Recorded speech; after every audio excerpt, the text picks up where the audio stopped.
사건의 개요. 이거는 이제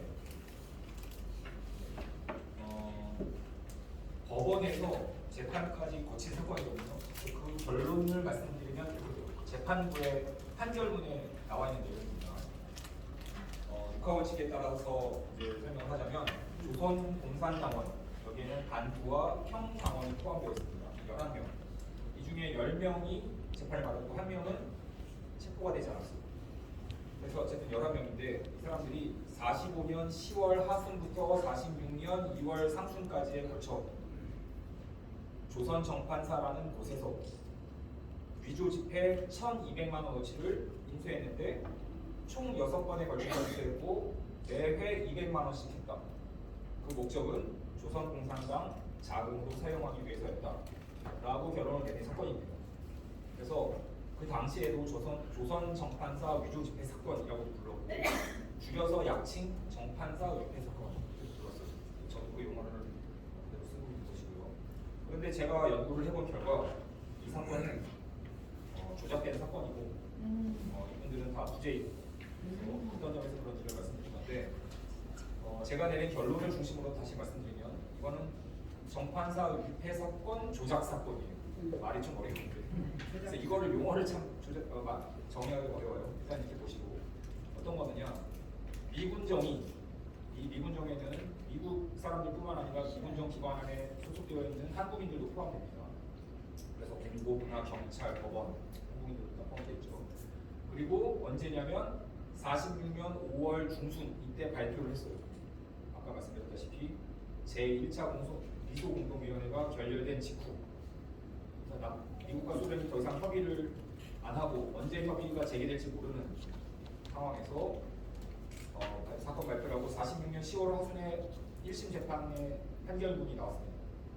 그래서 그동안에 조작 사건이 일어난 것이고 일어난 장소는 조선 정판사 그 경찰들이 본정 경찰서에 지금의 서울 중부경찰서입니다. 그리고 서대문 형무소에도 저 계셨고 경성지방법원 우리가 지금 가까운 덕수궁 바로 옆에 있는 옛날에 경성지방법원 지금 이제 현대미소관 쓰이고 있죠. 거기에서 있었던 것이고 정판사 위패 사건을 조작한 것이죠. 어떻게 했느냐 체포, 불법 구금, 고문, 수사기소 재판을 통해서 합법과 불법을 적당히 섞어서 그리고 왜 했어요? 미군정의 위기를 극복하고 조선 공산당을 탄압하기 위해서 라는 것이 저의 결론입니다. 주장만 하면 안 되고 왜 그런지를 말씀드려야 되겠죠. 그래서 이제 하나씩 말씀드릴 건데 일단 전체적인 기도는 이렇게입니다. 말씀드리고요. 그러면 여기에서 이 사건의 명칭을 어떻게 할 것인가? 이 명칭으로 계속 쓰였기 때문에 이거를 또 완전히 무시하고 제가 새로운 용어를 만들 수도 없고 이렇게 쓰기도 하시는데 저는 일단 이런 주장을 하고 있기 때문에 위조 집회 사건이라고 하는데 과연 그것이 사실일까? 라는 의문을 제기하는 차원에서 따옴표를 붙여서 쓰고 있습니다. 제가 책이나 논문에 이런 걸 썼고요.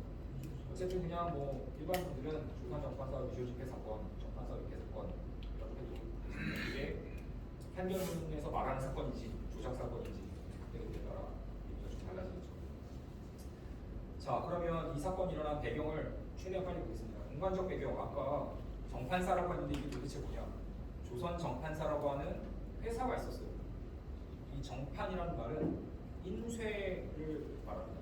그래서 그 당시에 유행하는 옵셋 방식의 인쇄를 정판이라고 했는데요. 그래서 옵셋 방식의 인쇄소 이런 뜻이에요. 인쇄소 겸 출판사. 그리고 그 정판사가 조선 정판사가 있었던 곳은 바로 근택 빌딩이에요. 근택이라는 말은 일본 사람 치과자와를 한국식으로 읽는데 일본 사람이 일제강점기에 소유하고 있던 건물이었는데 해방이 되면서 한국인으로 넘어가면서 한국식으로 이제 근택이라고 읽거든요. 이게 경영신문사 사옥이고 현재 위치는 소공동에 있습니다. 중구 소공동. 네. 그리고 이 건물에 보시면 1층에 조선 정판사이고요. 2층이 조선공산당 본부예요. 조선공산당이 처음부터 여기 있었던 것은 아니고 원래 다른 곳에 있다가 이쪽으로 이사를 오게 되면서 이 근택 빌딩이라는 게 좌익을 대표하는 건물이 됐습니다.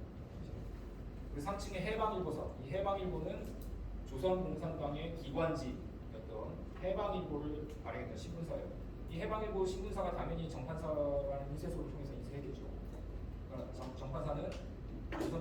해방의 기관지인 해방일보뿐만 아니라 각종 출판물, 인쇄물, 전단지 이걸 도맡 아서 인쇄하는 인쇄소였습니다. 그리고 사진 주민들 이런 게 있었습니다. 자, 그래서 이런 정판사가 있었는데 이 위치를 보시면 지금 현재 우리 위치도 보이시겠죠? 여기 얘가 덕수궁 서울시 미술관 이쪽에 있지 않습니까? 네. 근데 그러니까 그 당시 이제 조선충북공무원 중앙청으로 불렸고 여기 반도 호텔, 네. 조선 호텔 여기다 미군들이 살고 있었어요. 네. 그래서 여기 있었고 그 바로 미군이 살고 있는 바로 앞에 있어요. 미군 코앞에서 버렸다는 거죠. 그 사람들의 주장에 따르면. 그러니까 미군이 볼 때 어떻게 있어요? 창문 열고 보면 조선공산당 본부가 보여요. 그리고 여기가 이 사람들 체포한 현재 중부 경찰서 위치랑 비슷해요. 경찰서이고 여기가 서대문 형무소로 이제 잡혀갔다가 여기서 재판을 마친 거죠. 공간적 배경은 그렇습니다. 우리가 지금 있는 이 위치가 멀지 않은 곳에 다 모여 있습니다. 자, 그리고 자, 그래서 뭐 자세한 넘어갈게요. 요 조선시대 지금 여기 이 자리에 웨스틴 조선 호텔이 있어요. 거기 보시면 이 건물 살짝 보이는 게 금택빌딩입니다. 이거 그냥 넘어가겠습니다. 시간 관계상. 지금도 있나요? 금택빌딩 없습니다. 여기 경향신문사 사업으로 하다가 1980년대 초에 허물어졌어요. 낡아도 좀 남겨놨으면 하는 아쉬움이 있는데 여기가 금택빌딩 있습니다. 보시면 넘어가서 너무 자세히 했죠. 요거 건물이요. 경향신문사라고 써 있죠. 네, 그게 경향신문사 사업으로 계속 썼어요. 20만 정도 되까지 썼어요. 자, 그래서 요 건물이에요. 자, 그런데 사건에 관련된 주요 인물 누구인가? 일단 피의자들 보면 아까 11명이라고 했었죠. 근데 제가 나름 비교해 보니까 조선공산당 고위급이 2명이에요. 이관술과 권호선. 혹시 들어본 적 있으세요? 권호철 선생님. 네, 맞습니다. 선생님. 네, 맞습니다. 그래서 이 두 분이 주도했다라고 되어 있고 중간 간부급이 한 3명 정도 있어요. 이 사람들이 정판사 사장, 사무직이고 그다음에 평당원이라고 했는데 사실상 기술직이에요. 이 사람들은 뭐 사상 이런 거 잘 모르고 그냥 인쇄공들인데 정판사 인쇄소다 보니까 너 당원 가입해라 해서 가입한 사람들이에요. 이 사람들이 다 그냥 공산당원이다 이렇게 해서 처리한 거죠. 그래서 이 사람들이 이관숙의 지휘하에 명령을 받아서 얘네들이 위조지폐를 찍었다라는 것이죠. 그래서 결국 이 상위급 이관숙, 강남쪽, 송한필, 그다음에 그 직원 중에 핵심 인물이 김창건이에요. 이게 누군지 나중에 말씀드리고 이 4명은 무기징역, 신광곤, 박상근, 정명환 15년, 3명 10년 이렇게 되고 2심을 불복해서 항소했지만 기각됐습니다. 20년. 않았고 1심으로 그냥 끝나버렸죠. 자, 그 중에서 이관술이라는 분을 기억할 필요가 있어요. 원래 고등학교 선생님이셨고 엘리트셨습니다. 그리고 학생들을 민족주의 교육을 통해서 민족의식을 심어주려고 하시다가 광주 학생운동을 계기로 사회주의 계열 독립운동에 추진하게 되면서 사실상 끝까지 일제 저항에 국내에 있으면서 저항한 몇 안 되는 독립 투사 중에 투사예요. 일본 애들도 못 잡아갔어요. 잡아갔다가 탈주하시고 변장하시고 별 그런 에피소드를 봤습니다. 그래서 이 분이신데 이분이 위조 지폐를 찍는 최고 우두머리라는 거예요. 그리고 해방된 직후에 조선공산당의 박헌영 다음으로 가장 명망 있는 인물이었고 해방 직후에 설문조사에 따르면 조선의 명망 있는 지도자 5위에 기록하신 그런 분이긴 합니다. 해방의 민중들도 다 알았던 분이에요. 이분이 해방 후 경제를 파탄내는 위조 지폐 주범이다라는 것이죠. 그래서 사실상 이 사람을 잡으려고 한 거예요. 그래서 이분의 동생이 또 이승문이라는 유명한 독립운동가가 있어요. 그래서 해방 오빠보다도 감옥에 더 많이 갔어요. 이런 분이 계셨는데 남의 독립운동가이고요. 자, 그래서 이관수가 한일 추재원 이렇게 있으니까 나중에 그냥 자료를 보시면 좋을 것 같습니다. 그래서 엄청난 활동을 하셨던 분이에요. 이분들이 해방되고 나서 잡혀가고 일본도 잡아가지 못했던 잡혔어도 탈출하셨던 분을 해방됐는데 잡혀가서 돌아가셨어요. 그것도 아주 불명예스럽게 자범 취급하는 잡아간 거예요. 그래서 이 아까 말씀드렸던 설문조사 당시 김일성보다도 높아요. 인기도가. 자, 그래서 아까 그리고 권오직이라는 분, 이분이 이제 또 다른 정판사 입회사건의 이제 피의자로 지목된 분인데 이관수와 권오직 이 두 분은 일단은 체포령을 피해서 피해 계시다가 권오직은 북한으로 넘어가십니다. 그래서 끝까지 아셨고 이분은 잘 아시겠지만 아까 선생님께서 말씀해 주셨다시피 60만세 운동의 주역 권오설 선생님의 동생이에요. 근데 결국 북한에서도 숙청 당하세요. 권오직 이분이. 그러니까 사실 우리가 다루는 이분들은 남쪽에 있어도 잡혀가고 북쪽에서도 잡혀고 결국 이승만이나 김일성 그 계열에 없으면 다 결국 숙청 당하고 있게 됩니다. 자, 그 다음에 그 조선 정판사 사장으로 계시고요. 지금 보면 다 사진들이 서대문 형무소에서 찍은 사진들이죠.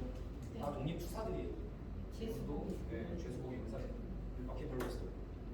이분이 또 이거는 일제에 잡혀서 찍으신 사진. 이거는 미군 정화에 잡혀서 사진 찍으신 사진. 많이 보셨죠. 이분이 좀 정판사 사장이시고. 그 다음에 송원필 이분도 마찬가지입니다. 잡혀가신 분입니다. 그래서 나머지는 사진도 제가 보여주세요. 그다음에 그 당시에 미군정 수뇌부도 빨리빨리 모였습니다. 하지 중장 미군 사령관이 있었고 미군정 장관은 몇 번 바뀌었는데 러치라는 장관이 미군정 장관이 있었습니다. 그다음에 경무부장이 이제 경찰 책임자예요. 미국인 책임자입니다. 조선인 책임자도 있고 그다음에 공보부는 이제 대외 홍보를 하는 사람인데 이 사람도 정판 사건에 대해서 발표를 했을 때 책임이 있는 사람입니다. 그냥 이건 빨리빨리 넘어가겠습니다. 인터넷에 치면 나오는 사진이에요. 다 나이가 어려요. 대령, 장관 하고 있는 거죠. 자, 그 다음에 한국인 경찰 관계자들이 있어요. 거기 보면 고위급이 조병우 경무부장. 아까 레글리는 미국인 경무부장이고 이원 체제였어요. 한국인 경무부장이 조병우. 나중에 이제 정치 활동에서 이승만의 적이 된 사람이기도 하죠. 그 당시에는 다 이제 미군정 편이었죠. 그래서 장택상 이 경찰청장. 중간속에 노덕술이 직접 개입하지 않았지만 잠깐 개입하는 사건이 일이 있었습니다. 아까 나왔던 사람이 장태상 밑에서 수사과정을 했던 사람입니다. 그다음에 이구범이 바로 본정 경찰서의 서장. 그다음에 나머지는 일선 경찰들. 이 사람이 경무부장. 이승만에 맞서면 다 죽어요. 미국에서 돌아가셨지만 장태상.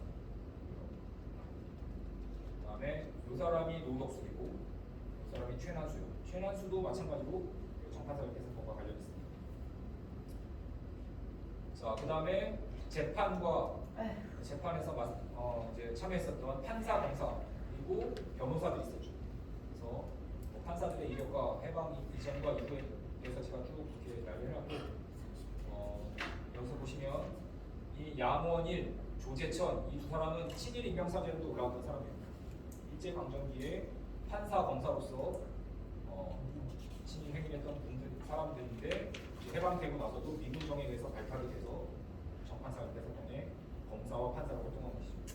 그다음에 김홍섭이라는 분은 좀 특이한 분인데 사실 한국 현대 법조계에서 존경하는 사람 3위 안에 들어갈 사람이에요.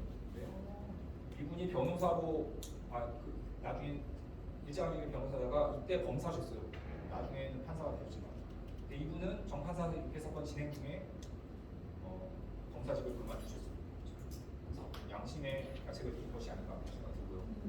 나머지 변호사들 중에는 뭐 하나하나 소개하면 굉장히 길지만 김용암이라는 이 변호사가 가장 활동을 열심히 했던 분입니다. 그래서 사진이 남아있는 것만 보면 이분은 사람은 일찍 죽어서 옛날 사진밖에 없어서 이렇게 신문에 있는 걸 제가 해왔고 판사입니다.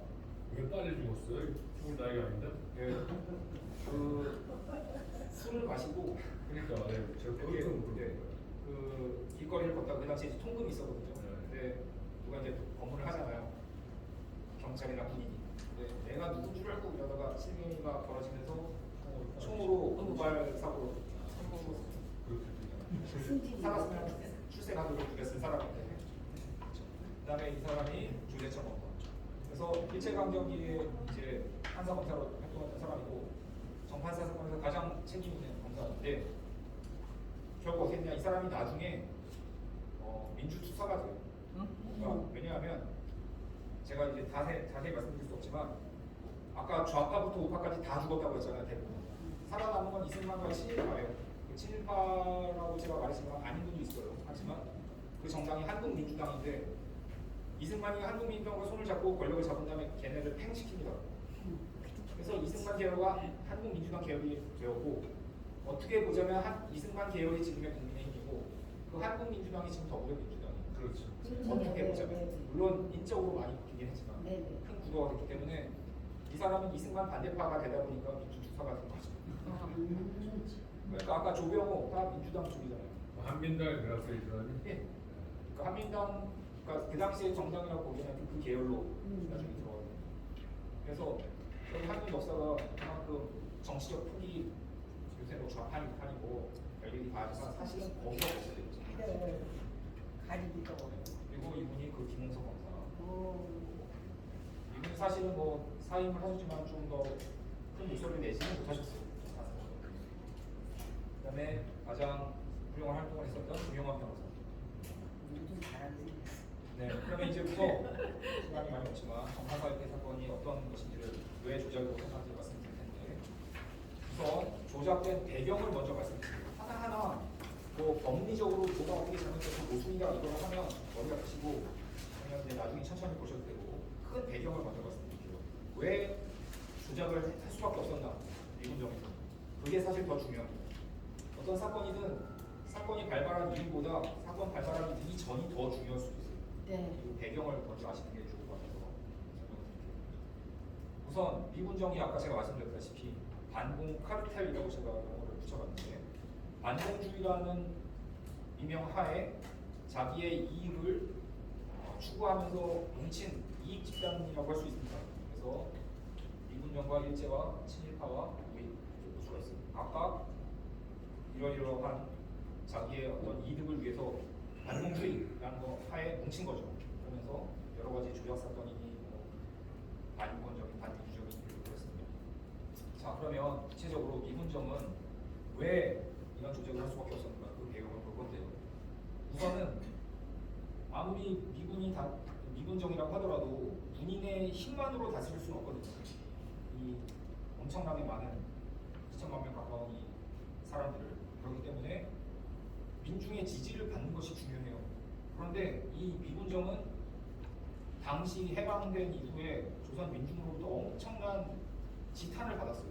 인기가 있긴 못하고. 왜 그랬느냐? 지금도 그렇지만 먹고 살기 힘든 게 가장 큰 이제 불만이죠. 뭐 정치적으로 뭔지 모르겠어. 근데 내가 작년보다 먹고 살기 힘들어. 그런 불만이 나오잖아요. 일반 사람들. 근데 그게 뭐냐면 바로 민생 파탄을 냈어요. 첫 번째로는 일단 46년 8월이면 해방되고 나서 1년 되는 시점이죠. 이때 여론조사를 했습니다. 그때 미군정이 잘하는 거 뭐냐 물어봤어요. 그때 98%가 기권. 2%가 잘했는데 위생 좀 깨끗해졌다. 옛날에. 이러니까 뭐겠습니까? 이거는 말로 안 했지만 불만이 가득한 거죠. 얼마나 인기가 없었는지 알 수가 있죠. 거기에는 뭐 여러 가지 이유가 있지만 막 요새 말로 할 말 하 안. 할 말은 많지만 하지 않겠다. 이런 거죠. 그 다음에 잘못했다고 생각한 게 뭐냐 물어봤더니 식량 정책이 50%로 먹고 살기 힘들다라는 거죠. 그리고 여러 가지 뭐 중세 문제, 한 문제 들어가고 뭐 기관 있었죠. 이게 미군이 주둔하고 있는 이 서울에서 물어봤는데도 적거든요. 그러면 구체적으로 식량 정책이 가장 큰 원인이라고 볼 수 있는데 어떤 정책을 펼쳤는지 보겠습니다. 자, 해방되기 전 일본은 이제 조선의 뭐 식량이나 쌀을 수탈하는 거 다 아시죠? 그런데 특히 중일 전쟁, 2차 세계대전으로 치달으면서 식량이 부족하잖아요. 이 군인들을 해외로 파병을 해야 될 거 아닙니까? 일본이. 근데 식량이 부족하니까 조선 쌀을 다 그전보다 훨씬 더 높은 강도로 가져가게 되고 그걸 공축이라는 이름으로 가져가게 되죠. 그리고 다 일단 농사를 지고 다 걷어간 다음에 조금씩 나눠주죠. 죽지 않을 정도로 쌀 배급제를 했습니다. 이런데 이제 해방이 되니까 일단 이게 좋을 거 아닙니까? 쌀을 마음대로 이제 뺏기지 않아도 되니까. 그래서 사실은 여운형 선생님께서 해방된 직후에 엔도 정부총괄가 얘기할 때 3개월치 식량을 준비해달라 이렇게 말했어요. 식량이 부족하면 난리가 난다는 걸 알 수 있기 때문에. 왜냐하면 그동안 계속 일제가 식량을 통제하고 있었잖아요. 근데 갑자기 확 체제가 무너지면 안 되니까 우리가 그걸 관리해야겠다고 한 거죠. 자, 그런데 미군정은 어떻게 하느냐? 이 일제와는 우리는 달라. 우리는 자유주의 시장 경제 체제예요. 이러면서 미국 배급제를 폐지하고 쌀을 자유롭게 사고 팔 수 있게 해줬어요. 이건 겉으로 보면 좋은 거 같죠. 당장 공출당하지 않아도 되니까. 근데 그렇게 되면 어떻게 됩니까? 이렇게 된 이유는 일단 일본으로 쌀이 안 나가잖아요. 그러니까 조선에 쌀이 충분히 있을 것이다. 그리고 1945년이 통작이 예상됐어요. 그리고 그렇게 해야지만 숨겨놓고 일본에 안 뺏기려고 숨겨뒀던 쌀이 양성화된다. 그리고 일본인이 이제 조선에 있다가 일본으로 돌아가니까 뭐 사람 인구수가 주니까 괜찮을 것이다. 그리고 공출제를 지속하면 조선 민중들이 반발할 것이다. 그리고 이 자유시장 경제를 선전하기 위해서는 이런 것들이 필요하다고 해서 나름 합리적으로 판단해서 이런 정책을 폈어요. 그랬는데 결론은 어떻게 됐느냐? 자유 판매를 하니까 어떻게 됩니까? 돈 많은 사람들이 쌀을 다 사요. 매점 매서. 그래서 일본은 지금 난리가 났어요. 일본은 전쟁에 패하니까 어떻게 됩니까? 그동안은 조선에서 쌀을 수탈해 볼 수 있었는데 그게 못하니까 굶어 죽는 사람이 많이 생기죠. 일본에. 그러니까 쌀 수요가 폭증하니까 어떻게든 쌀을 밀수입하고 싶어하는 사람들이 많겠죠. 거기다 이 돈 많은 한국의 모익분들이 팔아먹은 거예요. 그러니까 한국의 쌀이 오히려 풍작이었는데 쌀 부족 현상이 일어나게 됐습니다. 그리고 생각보다 귀한 농포가 늘어나니까 일본인이 나간 것보다 들어온 사람이 더 많아요. 그리고 북한에서도 남한으로 내려오죠. 한국에 사람이 많아지니까 먹을 게 없어요. 그러다 보니까 쌀 부족 현상으로 암 시장이 번성하고 쌀값 급등하고 인플레이션이 치닫게 됩니다. 그러니까 이것 때문에 쌀값이 막 100원 하든 1000원 되고 이런 식이죠. 쉽게 말하면. 그러니까 먹을 수가 없죠. 그래서 도심에는 식량 부족, 가난한 사람들은 밥도 못 먹고 기아 사태, 시위가 막 일어났어요. 살기 되니까. 그러니까 미군 정에서니까 부랴부랴 안 되겠다. 다시 자유판매제 금지.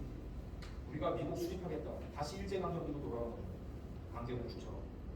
그러니까 어떻게 됩니까? 농민들은 또 강제공축하니까 야 그럼 일제로 돌아간다는 거냐 반발하게 되고. 그리고 지주도 반발해요. 그냥 싼 값에 가도록 그 쌀값을 책정해 버리니까 비싸게 팔아먹던 걸 많이 싸게 팔아야 되니까 또 반발이죠. 그러니까 농민, 지주, 노동자, 도시민 엄청 할 것 없이 다 반발이죠. 전부 다. 그래서 이게 가장 대표적인 민주적인 식량 정책. 이게 실패입니다. 그러니까 쌀값이 뛰니까 다 뛰겠죠. 자 그리고 통화정착 실패. 이건 뭐냐면 일본이 또 똑같은데 전쟁 때 전쟁 경비를 마련하기 위해서 돈을 막 찍어야 됐어요. 근데 일본 돈을 찍으면 그건 일본 경제에 바로 부담이 되니까 조선은행권을 마구 찍었습니다. 그래서 조선은 뭐 인플레이션이 되건 말건 일단 조선에서 찍은 돈의 여파는 조선 안에만 있도록 그래서 무분별하게 통화를 엄청나게 많이 늘렸어요. 그러다 보니까 당연히 이게 인플레가 될 수밖에 없었는데 그게 일제강점기 때문에 일본이 강제로 찍어 누르니까 그 폭발하지 않고 있는 정도였어요. 어느 정도. 그런데 이제 해방되고 나니까 어떻게 됩니까? 일본이 조선에서 일본으로 돌아가야 되겠죠. 그러다 보니까 퇴각 자금 경비 마련하기 위해서 또 마지막에 엄청 돈을 찍었어요. 그때는 원래는 이제 일본에서 찍어갖고 조선으로 사용을 했는데 급하니까 조선에서 막 찍기 시작했어요. 그리고 사설 인쇄소를 증발해서 찍기 시작했는데 그때 조선 정판사에서도 찍었어요. 조선 정판사 아까 말씀드렸지만 일본인이 소유하고 있던 인쇄소였는데 그게 인쇄소의 시설이 아주 좋았어요. 여기를 지정해고 여기서 돈을 막 찍었습니다. 그러니까 엄청나게 통화량이 많아졌겠죠. 그러니까 이게 결국 해방되고 나서 폭탄처럼 한국에서의 조선에서의 인플레이션으로 다가오게 되는 거죠. 그리고 이 돈으로 친일파나 뭐 이런 사람들도 지원하기도 합니다. 그래서 사실상 조선 정판사에서 위패를 찍었다면 그거는 일본이 찍은 거예요. 이게 진짜 정판사 대사본이 그래서 화폐이주 주범이라고 할 수 있어요. 인쇄하고 발행하고 실제로 사용도 했어요. 그랬는데 미군이 들어왔죠. 미군이 들어왔으면 이거 다 막아야 될 거 아니에요. 더 이상 일본이 지금 조선은행권 쓸 수 없다. 뭐 미군이 분표를 발행하든 뭐 달러를 써야 될 텐데 미군은 그대로 일조의 불법 통화를 인정할 뿐만 아니라 통치 자금을 위해서 미국도 돈이 있어야지 통치를 할 거 아닙니까? 일본이 했던 걸 그대로 합니다. 자기들도 돈을 막 찍어요. 그렇게 돈을 찍으면 된다라고 알려준 게 누구냐? 조선 총독부 출신의 일본인들이었어요. 미군 선배님들, 자기들 선배는 미군 후배님들 이렇게 하면 돼요. 이렇게 알려줬어요. 그래서 찍게 되니까 어떻게 됩니까? 이게 쌓이고 물가 폭등, 아까 쌀과 함께 엄청나게 인플레이션이 다가오게 되죠.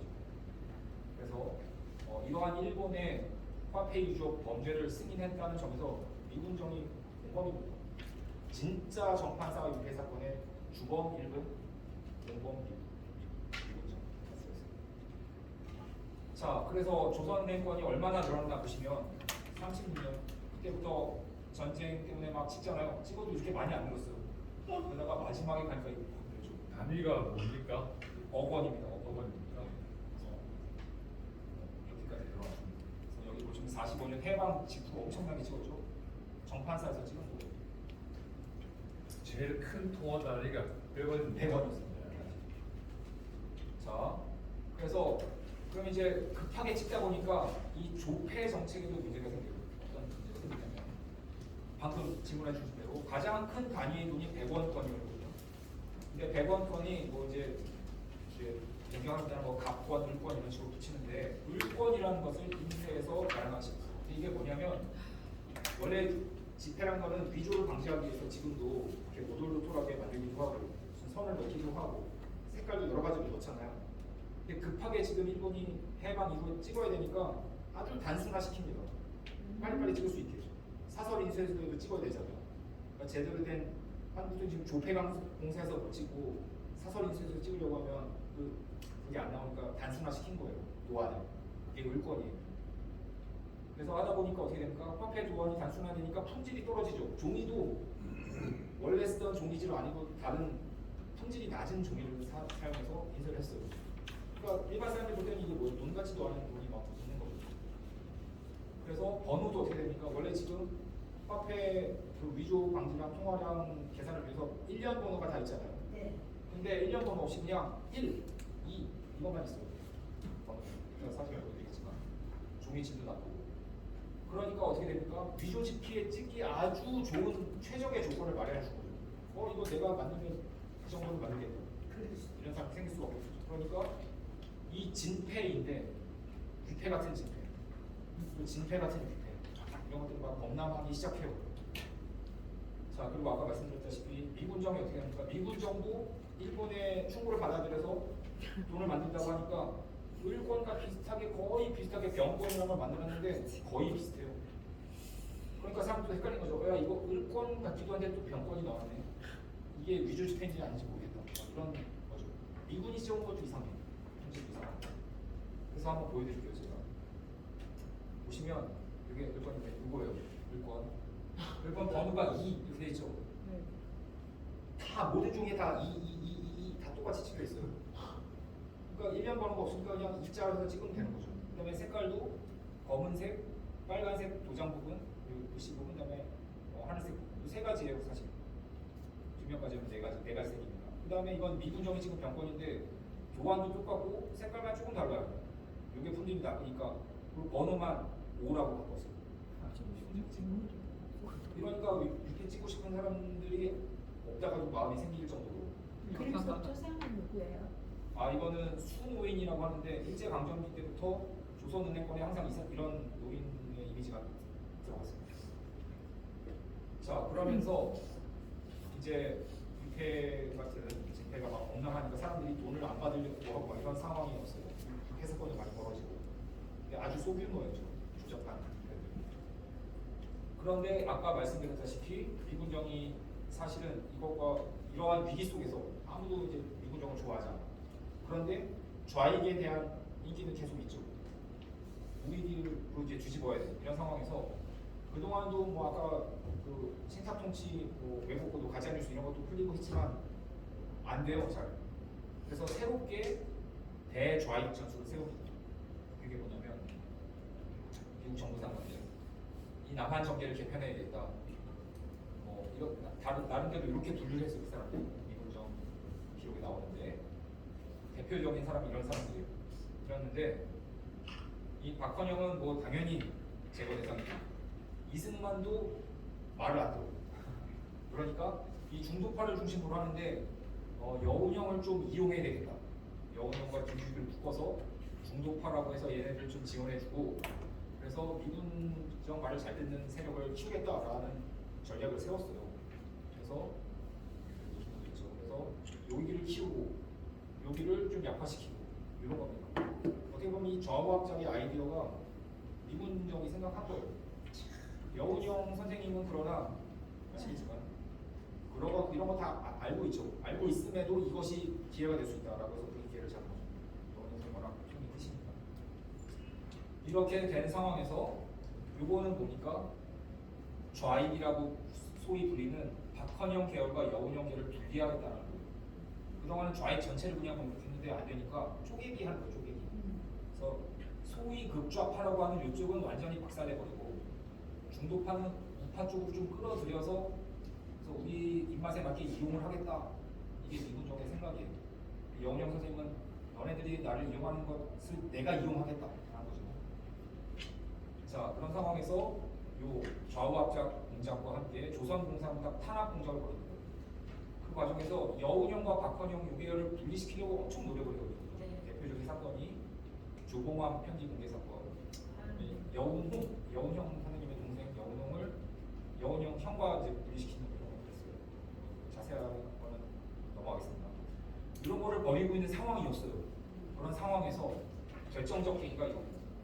뚝섬 위패 사건이라는 게 터져요. 그동안 이 위패 사건이 자잘한 게 굉장히 많이 벌어졌잖아요. 그런데 1946년 5월 초에서 김창선이라는 사람이 인쇄판을 판매하려다가 체포됐어요. 근데 그 사람을 잡아보니까 정판사 직원이에요. 공산당 계열이네 이렇게 딱 생각했겠죠. 그래서 요 판매 미수 사건을 하나 잡아냈는데 취재해 보니까 이 전에도 또 인쇄판을 팔아먹었던 사실이 나왔어요. 근데 그러면 여기서 잠깐 말씀드릴게요. 김창선이라는 사람은 어떻게 인쇄판을 가지고 있었느냐? 아까 일본이 정판사에서 지폐를 찍었다고 했었잖아요. 그때 판을 하나 숨겨놨었어요. 그러니까 그거를 개인적으로 이용해서 팔아먹은 거죠. 그랬더니 이제 그 전에도 판매한 적이 있다더라. 그래서 잡아보니까 그게 뚝섬에서 위패를 실제로 제조한 사실이 있었어요. 정리하면 김창선이라는 사람이 인쇄판을 팔았는데 그 인쇄판을 산 사람들이 뚝섬에서 위패를 제조한 거죠. 근데 그 뚝섬 위패 사건을 조사해 보니까 그 관련자들 중에 핵심 피의자인 이원재라는 사람이 대한독립촉성국민회 이거는 이승만 계열의 우익의 대표적인 집단이잖아요. 거기에 조직부장이라는 게 나타났어요.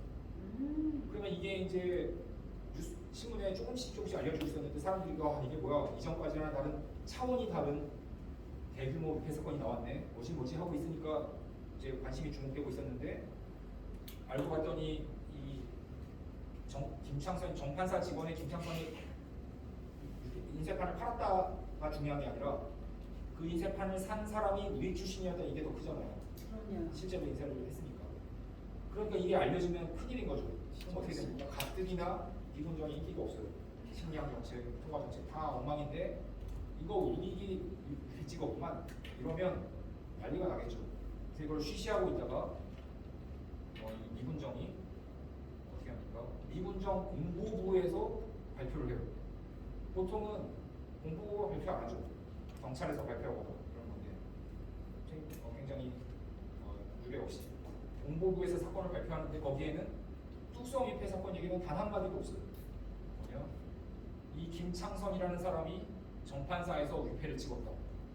그리고 위패 찍는데 올라가 보니까 이관수까지 가더라. 라는 것만 발표했어요. 그러니까 그동안 세간에 떠돌던 이 대규모 사건, 그 뚝섬 위패 사건인지도 모르고 이게 정판사에서 공산당원들이 찍었네 이런 식으로 된 거죠. 이럼으로써 그동안 미군정에 쏠리던 모든 비난이 이제 다 공산당으로 가게 된 거죠. 공산당원들이 맨날 민중을 위한다고 하더니 위패 인쇄 갖고 공산당 작업으로 써먹었구만 이런 식으로 여러모리가 된 거죠.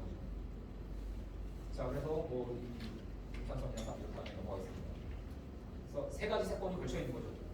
뚝섬에서 실제로 위패 사건이 있었고 또 다른 인쇄판을 팔아먹으려 하다가 걸렸는데 이건 기수였고 요거는 조작된 사건.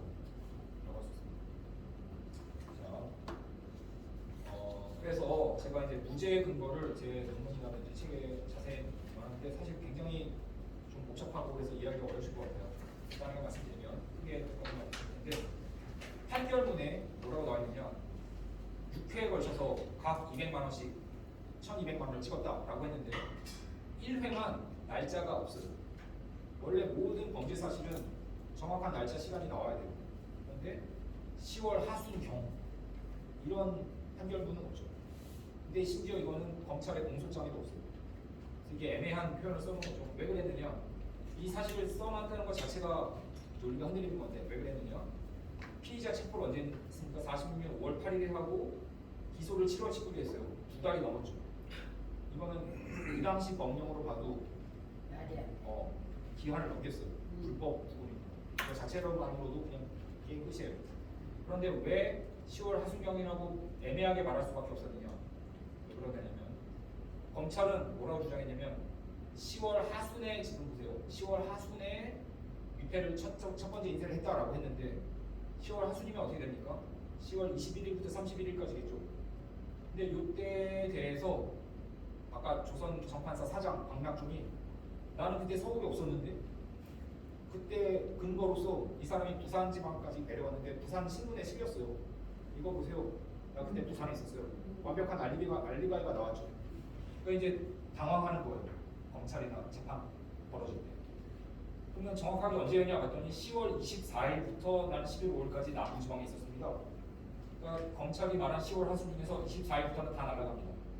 그렇죠? 그러니까 검찰이 이거 모순되는 거 아니야. 내가 말한 10월 하순 10월 21일부터 23일 사이에서 인쇄했다고 하면 너가 알리바이랑 상관없다. 이렇게 주장을 하겠죠. 근데 그게 말이 안 돼요. 10월 21일 23일. 왜 그랬느냐? 검찰이 공소장에 뭐라고 썼냐면 김창선이라는 사람이 위패 인쇄를 해보면 어떨까요? 라고 상부에 건의했다는 거예요. 그래서 이관서까지 올라갔다는 거예요. 그래서 이관서까지 올라갔다가 내려와서 위패 인쇄를 했다는 것이 얼마 걸렸냐? 약 3일 걸렸다라고 검찰이 써놨어요. 근데 김창선이 위패 인쇄 제의한 것도 10월 하순이라고 써놨어요. 자기들이. 그러면 21일에 위패 인쇄 제의했다고 하더라도 가장 빨리 잡아서 3일 걸면 24일이잖아요. 뭐 약 3일이니까 뭐 2일이나 한 것도 좀 애매하긴 하지만 그래도 안 돼요. 왜냐면 기술적으로 불가능합니다. 이거 자체도 말이 안 되는 걸 자기들도 알아요. 검찰이. 그러니까 어떻게 하느냐? 재판부가 검찰의 공소장을 자기들이 판결문에서 바꿔버렸어요. 야 위패 인쇄 그 말은 안 썼지만 검찰이 김창선이 위패 인쇄합시다라고 말한 게 하순이라고 되어 있었는데 그걸 중순이라고 바꿔버렸어요. 그럼 중순에 인쇄 제의해서 하순에 인쇄했다더라도 24일 이후 아닌 21일부터 23일 사이에 인쇄했다고 하면 말이 되니까 너희가 유죄인 것은 틀림없다라고 해놨죠. 그런데 이것도 문제가 있어요. 왜냐? 아까 조선공산당 본부가 근택빌딩으로 이사 왔다고 했잖아요. 이사 온 곳이 10월 하순이라고 자기들이 말해놨어요. 그러니까 이때는 아직 인쇄를 제의했다고 하는 중순에는 공산당이 오지도 않았어요. 근택빌딩이.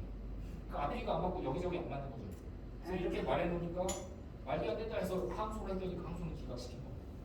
이것만 봐도 그래서 여기저기 이리 막으면 이리 터지고 저리 막으면 저리 터지고 앞뒤가 안 맞아요. 결국은 판결문 자체에 조작이 정확히 들어있어요. 그거는 이제 수능 자료이고 이거 말고도 경찰이 고문했다는 여러 가지 정황 증거가 넘어가겠습니다. 그다음에 뭐 인쇄했으면 증거가 있어야 될 거 아닙니까? 증언이 아니라. 근데 증거물이 없어요. 여기 보면은 이제 뭐 이게 그 당시에 지금 사진인데 인쇄판이 있잖아요. 이거는 한 칸짜리죠. 근데 검찰이 중요한 거는 5×4짜리 엄청나게 큰 대형 인쇄판이었어요. 이건 전부 특수한 위패 사건의 인쇄물입니다. 증거물입니다. 정판사 위패 사건에서 찍었다는 인쇄판이 없어요. 그리고 뭐 각종 무슨 인쇄 시설 이걸 증거물이라고 써놨는데 인쇄소에 이거 다 있죠. 인쇄소에 이거 없는 게 어디 있어요? 근데 이게 위패를 인쇄했다는 증거물이다라고 할 수 있는 아무런 근거가 없습니다. 그냥 이 인쇄물들이 있었다는 것을 볼 때 정판사는 인쇄소구나라는 걸 증명하는 거지 정판사에서 위패를 찍었다는 증거물이 전혀 안 돼요. 아까 말했다시피 인쇄판이 없고 그 다음에 위조 지폐라도 나와야 될 거 아니에요. 근데 뭐 얘네들이 찍어서 다 써버렸다 하기에도 없잖아. 그건 좀 말이 안 되는데 시중에 나와 있는 것도 없는 거죠. 그래서 억지로 33장을 조선은행 건이 이제 조선은행에서 이제 인쇄 따로 하면서 이제 조선은행이 아니라 경찰에서 보관하고 이것을 가져와서 이게 사실 정판사에서 찍은 거다. 100원 건이 1,200만 원 찍으려면 몇 장 있어야 될까요? 많이 쓴장 12만 장. 12만 장 있어야 되는데 33장 찾았다는 거죠. 12만 장 중에. 근데 이 33장조차도 실제로 대조해 보니까 정판사에서 찍었다는 그 판과 전혀 다릅니다. 이것도 그냥 위패라는 증거이지 정판사에서 찍었다는 위패가 아니에요. 이런 점에서 증거물이 하나도 없고 이런 점에서 증거 재판주의 위반이기 때문에 그것만으로도 말이 안 되는 재판이었다고 할 수 있습니다. 자, 그러면 마지막으로 이 정판사 위패 사건이 어떤 영향을 미쳤는지를 보겠습니다. 자, 1946년, 45년부터 48년까지 3년 사이에 어떤 일이 벌어졌기 때문에 우리가 분단이 되었나를 봤는데 저는 사실상 46년에 이미 사실상 끝났다고 봐요. 46년 9월 이후부터. 왜 그러느냐면 이 정판사 사건 이후에 이제 미군정이 좌익을 소위 말하는 뭐 중도좌익과 극좌, 저는 그런 문법도 안 좋아하지만 그렇게 구분을 해놓고서 이제 좌익 세력을 갈라치기를 하는 거죠. 그런 과정에서 조선공산당이 계속 얻어터지고 있으니까 이럴 수는 없다 하면서 박헌영이 북한에 갔다 오면서 소위 신전술이라는 것으로 전환을 바꿉니다. 그전에는 조선공산당이 굉장히 고분고분하고 미군 정발을 잘 들었어요. 그런데 계속 자기들을 공격하니까 이렇게 있을 수는 없다고 하면서 뭔가 미군정을 비판하는 것을 하긴 하는데 세간에서 말하듯이 그렇게 폭력적인 전술도 아니에요. 사실 그냥 뭐 시위할 수 있는 거 아닙니까? 민주주의 국가에서 라든지 아니면 뭐 어떤 정책에 있어서 뭐 반대표를 던지고 이런 것도 정도인데 지금 마침 신전술하면 무슨 게릴라 투쟁하고 폭탄 전술 이런 것처럼 잘못 알려져 있는데 어쨌든 그럼에도 미군정을 비판하는 쪽으로 약간 바뀌었어요. 그러고 나니까 어떻게 됩니까? 미군이 가만히 있지 않죠. 이때부터 제대로 좌익을 대고 거기 시작합니다. 그래서 엄청나게 많은 사람을 잡아가고 그런 과정에서 이 9월 총파업이 발생하고 그러니까 또 우익단체나 깡패, 김두한 이런 사람 데려다 놓고 노조 깨기 이런 거 하다가 막 폭력적으로 뒤집어고 막 합니다. 그런 과정에서 박헌영을 비롯한 최고위급 조선공산당 간부들에게 체포령이 내리고 북한으로 넘어가게 되죠. 그래서 사실상 지하화됩니다. 법적으로는 아직도 조선공산당이 불법단체 아니지만 그러면서 10월 항쟁이 터지면서 이 남한의 모든 민중들까지 소용돌이에 들어가요. 10월 항쟁은 좌익 항쟁이라기보다는 아까 말씀드렸다시피 먹을 게 없는 민중들이 쌀을 달라고 요구하는 거가 출발점이에요. 그런 것들이 이제 좌익이다 뭐 이런 식으로 몰아가면서 강경 진압을 하게 됩니다. 그리고 결국 이제 남조선 노동당 결성되면서 여운형 선생님이 굉장히 실망을 하면서 좌우합작이 사실상 종료되기 때문에 사실상 이제 힘을 잃게 되고 나중에 47년 다시 한번 힘을 내시긴 하지만 이런 식으로 되면서 결국 미군정의 뜻대로 남조선 과도 입법 의원이 만들어졌어요. 그것도 분단으로 가는 목적으로 했다고 볼 수는 없지만 분단의 한 단계라고 볼 수 있습니다. 결국 미군정 뜻대로 된 거죠. 우익을 중심으로 의원들을 하나 단체를 만든 거죠. 미군정의 이렇게 자문기관처럼 해서 이게 10월 항쟁 대구를 중심으로 전국에 퍼졌던 항쟁이죠. 그리고 어떻게 되느냐 이제 좌익에 대한 낙인이 찍히게 됩니다. 이 정판사 사건을 그래서 이게 정판사 사건이 뭐 공산당 위패를 찍었다 이렇게 하면서 막 우익 단체 오늘도 여기가 오다 보니까 막 여러 가지 시위가 있더라고요. 이런 사람들이 이제 몰려듭니다. 그래서 어디 있어? 그래서 정판사 몰려가서 막 때려 부수고 이런 거 하는 거죠. 이런 거. 그래서 태극기도 그때 태극기네. 네. 요새도 저런 태극기. 그렇죠.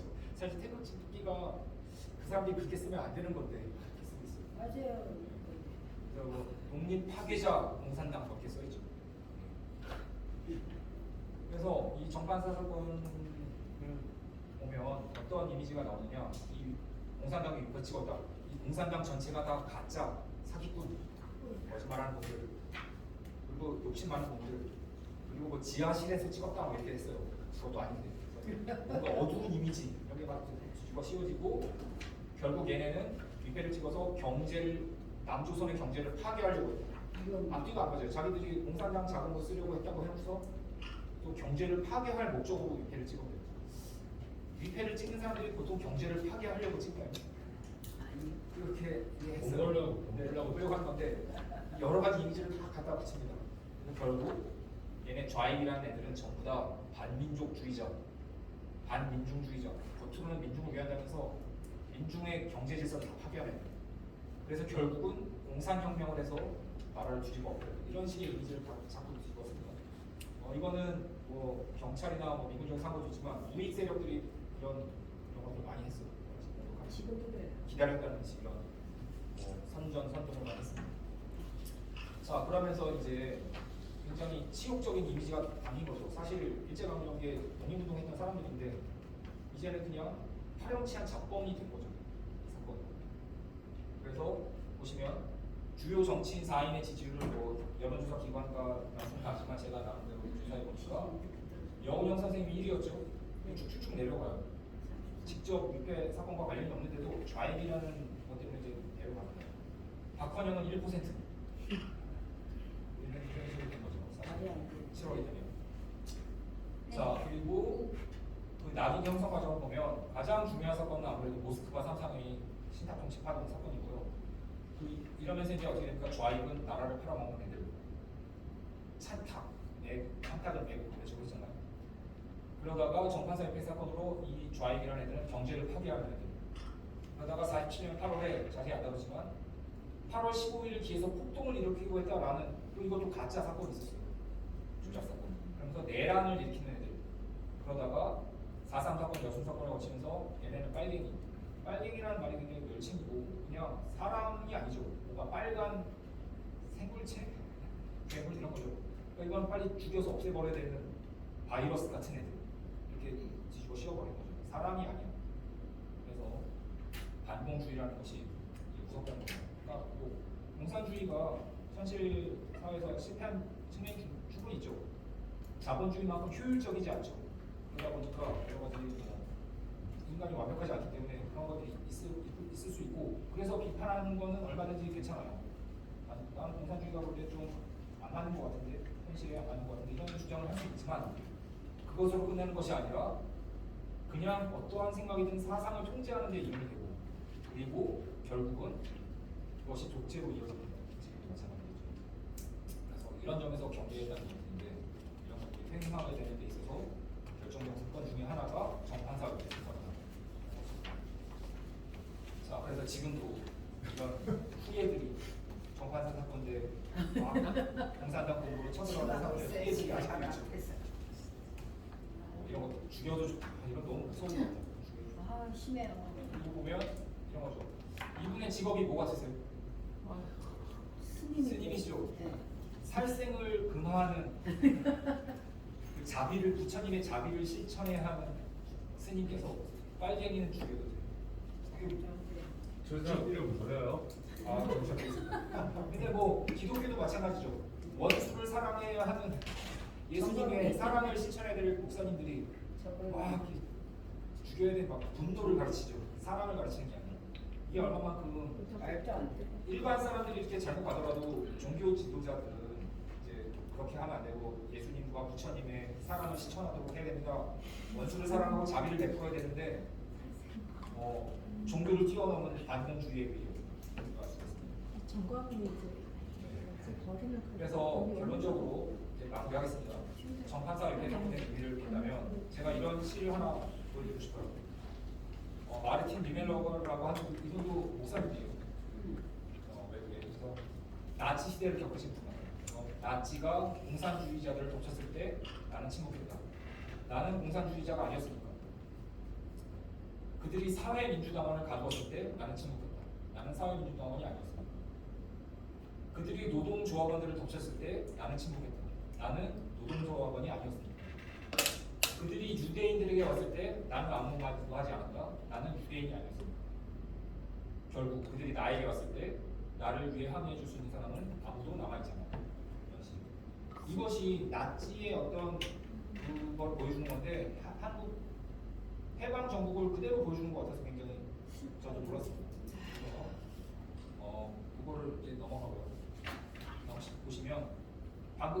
있었던 시가 한국 현대사에 그대로 들어맞아요. 자, 해방되고 나니까 좌익부터 우익까지 사상과 방법은 달랐지만 일본으로부터 이제 해방을 얻고자 했던 독립운동가들이 다 모여들었죠. 국내에 있었던 해외에 있었던 좌익이든 우익이든 간에 어쨌든 그들은 다 독립운동가예요. 이런 분들이 있었는데 친일파와 일본들과 이승만이 오면서 이 구도가 해줬어요. 처음에는 모스크바 협정 지지고 여기가 전선이 형성됩니다. 이렇게 됐어야 되는데 그런 점에서 김구 선생님 좀 아쉽죠. 그랬는데 46년 5월에 이제 미소공동회가 깨지면서 정판사 위패 사건으로 좌익이 한 자리 얻어맞죠. 가장 왼쪽부터 때려요. 그래서 얘가 이제 날아가게 되고 이관술 잡히고 박헌영 올라가고. 그러니까 남아있는 사람들 중에 여운형과 김주식 선생님께서 좌우 합작을 하자라고 나섰죠. 그랬는데 결국 어떻게 되니까 여운형 선생님이 암살당했죠. 네. 여기도 또 날아갔어요. 그리고 남아있는 사람의 뒤늦게 정신 차린 김구와 김주식 선생님이 분단은 막아야지 하고 남북 협상을 하셨지만 결국 반민특위 해산, 그다음에 김구 선생님도 암살. 그래서 좌익부터 우익까지 왼쪽부터 차례차례 다 날아갔어요. 나는 우익이니까 얘네가 위패 찍었다고 하든 말든 신경 안 써. 나는 사회주의자가 아니니까 얘네가 영원히 안 탄다는 말든 말든 난 신경 안 써. 결국은 북한까지 다 주는 거예요. 아까 그 나치에게 당한 것처럼. 그래서 결국 어떻게 됩니까? 이 사람들만 권력을 잡게 되고 미국은 이제 분단이 된 거죠. 미국 중심으로. 자, 그래서 결국 어떻게 됩니까? 한국 전쟁이 터지고 나서 민간인 학살이 터지죠. 네. 이렇게 보도연맹 사건, 형무소 제소자 학살 사건이 있을 때 아까 분명히 이관순 선생님은 무기징역이었잖아요. 모범수로서 계셨어요. 그랬는데 어떻게 됩니까? 이승만이 자기는 대전으로 도망가면서 대전 형무소에 계셨던 이관순 선생님을 포함한 형무소 제소자를 학살하라는 명령을 내립니다. 우와. 설령 정판사 위패 사건이 사실을 할지라도 무기징역수를 왜 죽이냐 이거죠. 왜요? 인민군이 내려오면 북한에 협조할 가능성이 있다. 이걸로 죽인 거예요. 그래서 결국 최근에는 이 이관순 선생님의 불법 총살이 무효가 됐다라는 것이 국가로부터 인정을 받았습니다. 그러나 아직도 이분이 무기징역을 왜 받았는가? 정판사 위패 사건에 대해서는 해결이 안 되고 있습니다. 오늘 여기 이관순 기념사업회에서도 오셨었는데 이 문제를 위해서 지금 계속 노력하고 계십니다. 그래서 마지막으로 이렇게 아까 보여드렸던 사건과 비슷한 그림인데요. 보시면 저는 이제 해방 정부를 한 1, 2, 3기적으로 나눌 수가 있을 거고요. 또 1기에서 2기로 넘어갈 때 있었던 사건이 바로 정판사 위패 사건입니다. 그리고 큰 국면이 하나 바뀌고 그다음에 2기에서 3기로 넘어갔을 때 가장 중요한 사건이 여운형 암살 사건입니다. 그래서 결국 이러한 과정을 거쳐서 전쟁이 벌어지고 이 보도연맹 학살 사건 때 이 여운형 이관순 선생님이 명을 달리하시게 되는 거죠.